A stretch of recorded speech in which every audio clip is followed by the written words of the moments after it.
why you might feel worse before you feel better, and why a lot of people stop doing anything that's good for them because they feel worse. I was already experienced with this from the keto flu, so I knew to expect some issues either from me or my son when I started on CBD oil, and I wanted to discuss that with y'all today. So, first off, I want to go over that I have been on a healing journey for several years now. I knew my adrenal glands were fatigued from being awake hours at night with my son who didn't sleep because he has Asperger's. And so, of course, he was not diagnosed at that time. But for the first 3 or 4 years of his life, he did not sleep at all. So I was very sleep deprived. I knew my adrenal glands were exhausted from him and also a previously stressful job. So I was trying to go on a healing journey to fix all of that. So I've been doing keto and intermittent fasting for about 3 years, off and on. It's hard to stick to things that are good for you. So when I started the keto at the very beginning, I knew that I was going to have some of the keto flu type symptoms. Well, I expect that as well with the CBD oil, but I have not had any problems with that. I think it's because I've already done so much detox and I've done so many things to help myself feel better. I've journeyed for such a while now that when I started the CBD oil, I did not really even notice any of the detoxing effects for myself. I did start off slow. I did not start off with 20 drops like the bottle suggested. I started out with 5.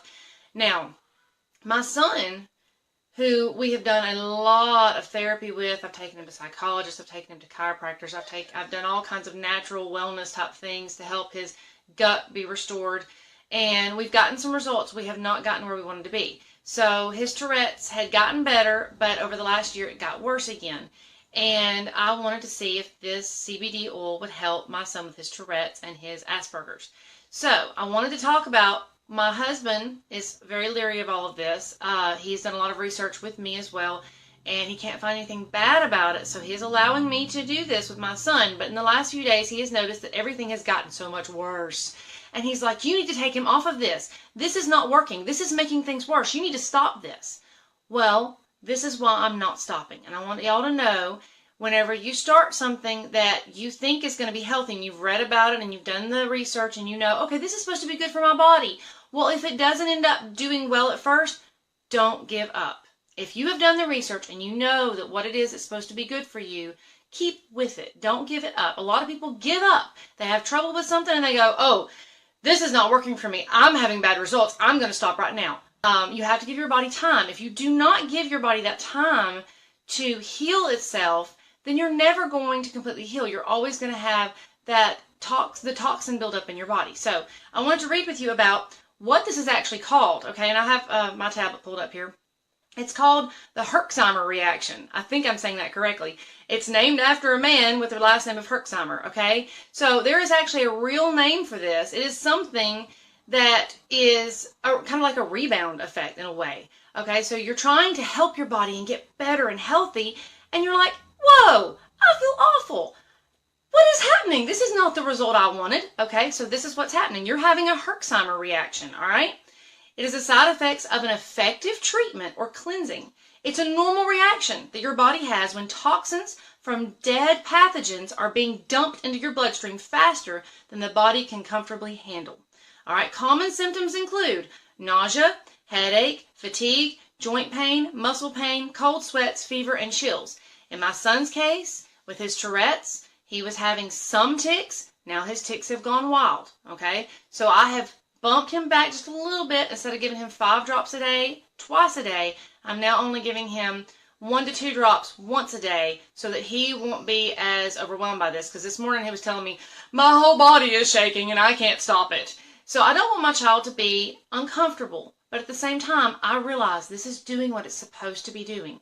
This is getting rid of the toxins, and he obviously has a lot of toxins to get rid of. So that helps you to know nothing bad is happening.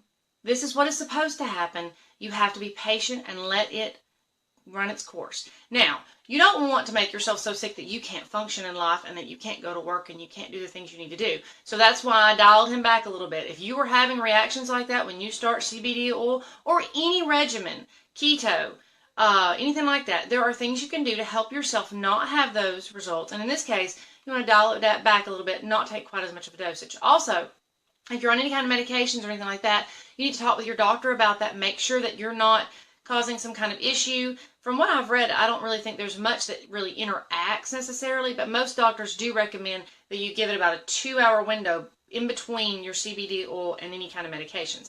I'm not taking any medications. I only have my son on natural regimens, so I don't worry about, when the timing of everything.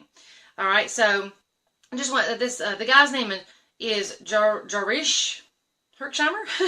Anyway, they were dermatologists, and they spent a great deal of time treating patients with skin lesions, and noticed that in response to antibiotics, the patients would often have signs of fever, sweating, nausea, chills, or other symptoms, and they noticed inflammation and swelling in the affected area before remission and healing. So they went through a process where everything looked like it was getting worse before it got better.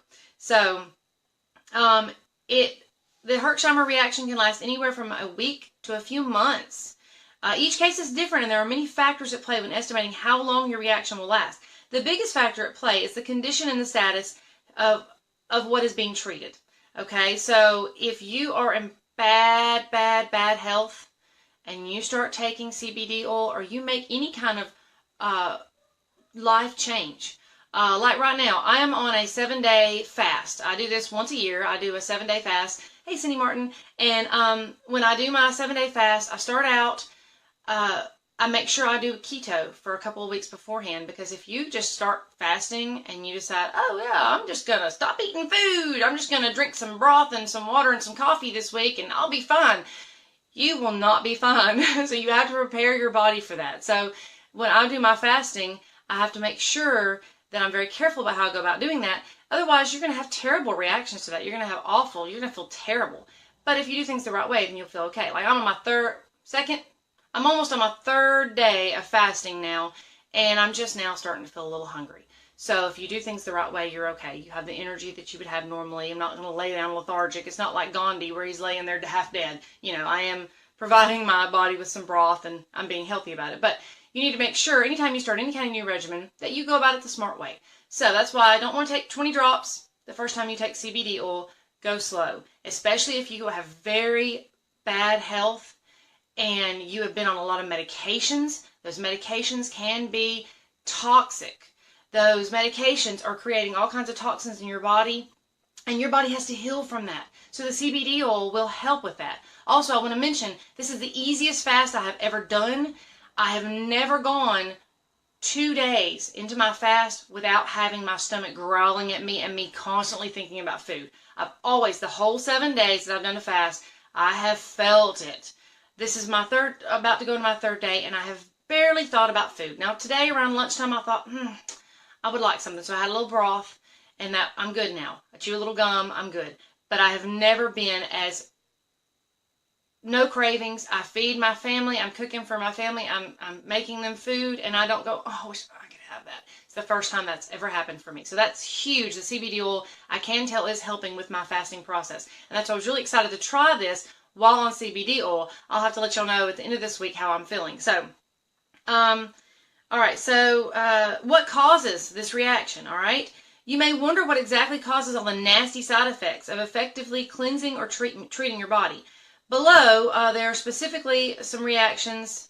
Okay, this is, when introduced to a pathogen, the BX energy catalyst, depolymerizes the toxin by oxidative means. In other words, the energy catalyst breaks the pathogen down to its structural units piece by piece. It does this by oxidizing the pathogen. Now, when the pathogen is broken down within the cell, the infected cell will often die off as well. After the death of the cell, the element of the cell and the pathogen are released into the bloodstream to be cleansed from the body.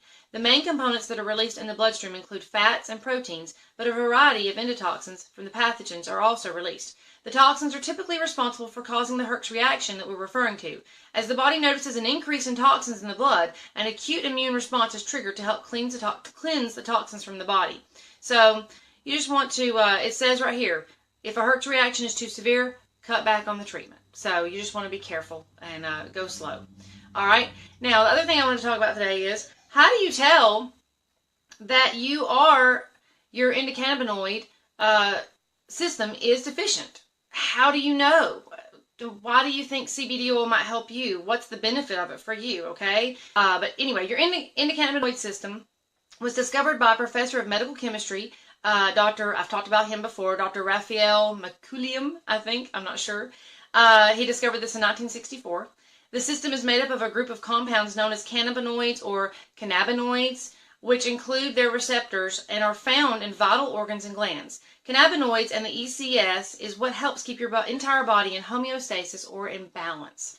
The important receptors are known as CB1 and CB2, and they affect everything within you from your central nervous system to your immune cells. There are two main endocannabinoids created by your body, and they are the anandamide, I've looked this word up, y'all, anandamide, or the AEA.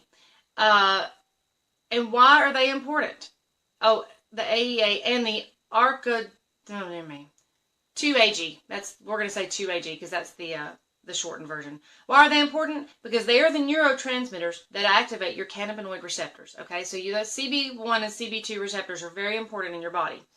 When your ECS is out of balance, you may feel tired, achy, and forgetful. In fact, researchers have found a direct clinical correlation between ECS deficiency and medical conditions like migraines, fibromyalgia, muscle spasms, and even irritable bowel syndrome.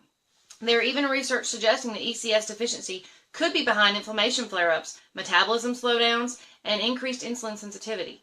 Dr. Ethan Russo found that clinical endocannabinoid deficiency may be responsible for chronic pain, mood imbalances, and immune system that can't keep up with your demands. Okay?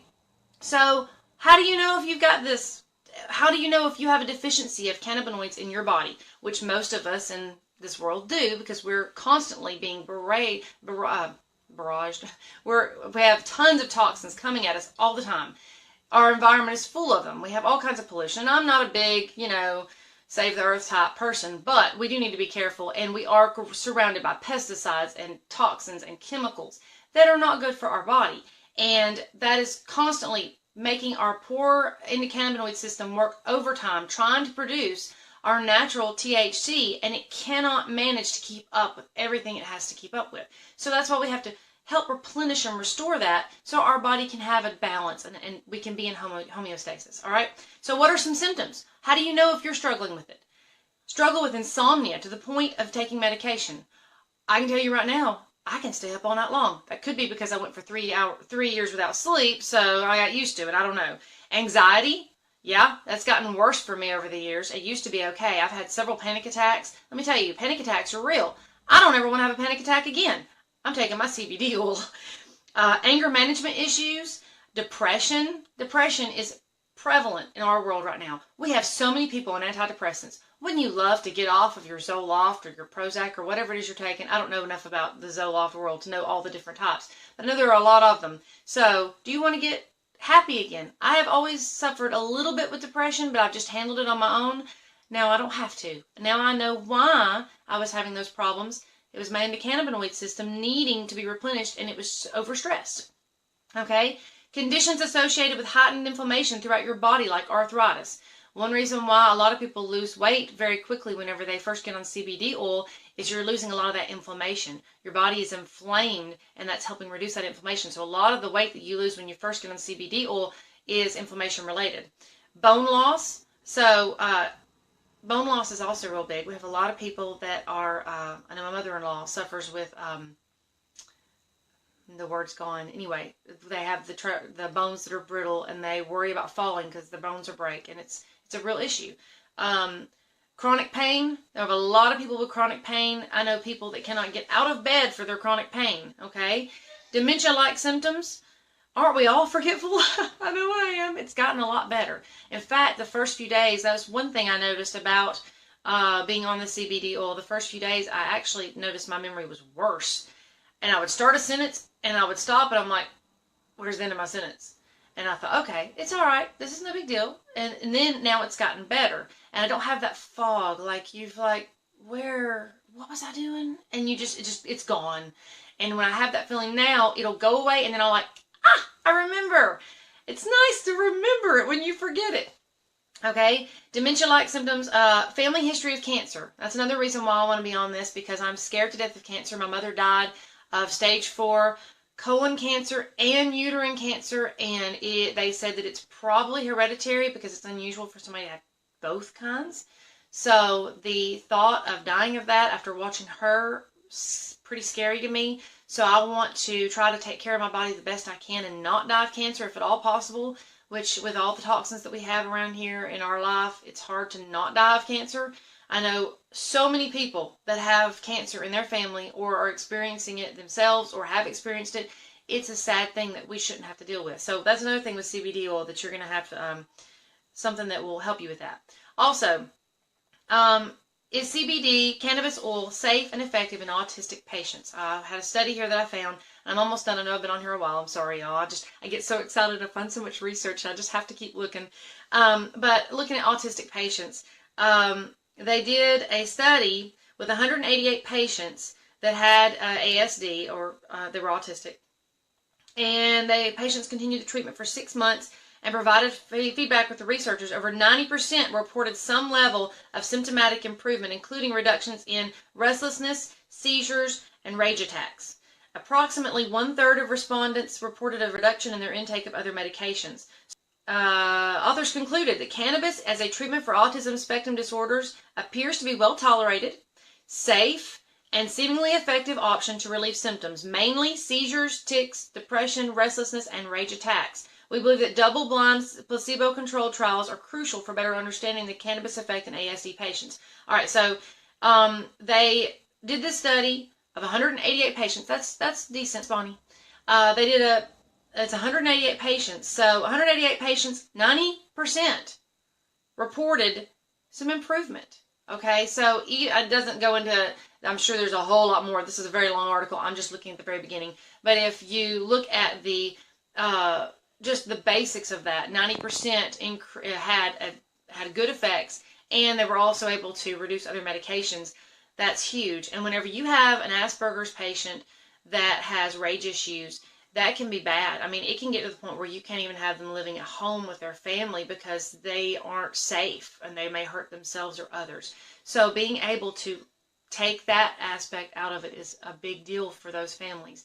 And while we don't have anything that huge, my son doesn't want to have his tics. He doesn't want to have his fingers twitching without him wanting his fingers to twitch. He doesn't want his mouth to twitch at the side. He sits there and holds his mouth because he's so tired of his mouth twitching. Okay, he doesn't have control over those things. He has these outbursts where he just yells, and it's like, whoa, where'd that come from? He doesn't mean to do it, and he'll sit there and go, trying not to yell. You know, I don't want him to have to live his life that way. No one should have to do that. So this is a really good way for your family to be healthy and not have to worry as much about the toxins in the world because your body's able to deal with those toxins. If you have a child that you're wanting to give this, they say you can give it to them in food, but I have tried it in Ollie's belly button just to see how that works, and it does seem to still be effective. He is still getting the results from that, so I have started putting the peppermint in his belly button or the natural, either one, and I have noticed that if you leave it in there, I usually leave it in there about 5 minutes because he'll lay there and he'll read a story or we'll watch TV for 5 minutes and he doesn't even notice the oil's in there, and then I just wipe it out. So in that 5 minutes, it's obviously getting absorbed very well. So if you want to give it to a child and you want to use the peppermint for yourself, because the natural tastes bad, I'm just going to tell y'all, don't want to take the natural. But if you want to use the peppermint for you and you want to also give it to a child, you can give it to them through their belly button, and that will have the same effect of going into the bloodstream like taking it sublingually underneath your tongue. All right, you cannot hold a 1-year-old down. It's not going to work to hold them down, but you could just rub that on their belly button or in their belly button, and that might bring some results from that. So that would work as well. There are a lot of people out there that need this. So we are all hurting. And I've had one of my other videos about how we have other plants that have the cannabinoids in them, cocoa or cacao, however you want to say it, pepper, mushrooms, what was that one? Echinacea, if you ever take echinacea and vitamin C when you have a cold, with liverwort, which and there was some other kind of flower that I don't really, but there are like 8 different plants that have these. So it's not just your hemp and your marijuana plants, which get a bad hype because people, smoked marijuana and then everybody saw all the side effects from that. Those are not the same side effects you're going to have with hemp. Hemp is an antipsychotic, so it's going to undo the issues that you would have with the if you use the CBD oil sublingually under the tongue, you're not going to have those issues like you would have if you were smoking marijuana. It's an antipsychotic. Instead of causing mental issues and those highs and imbalance, it's going to help the body balance and become healthier. So if you want to find out more, you can private message me. You can do it in the comments. Saying God gave us these plants to use, not abuse. We have to use them the right way. God put them here. Why did he put them here? There has to be a reason why they're here. So we need to use them, but we need to use them correctly. So if you want to find out more, if you have any questions, please let me know. I'm more than happy to answer questions. I love to research and find out more. I'm learning every single day. So I will see y'all next time, and thank you so much.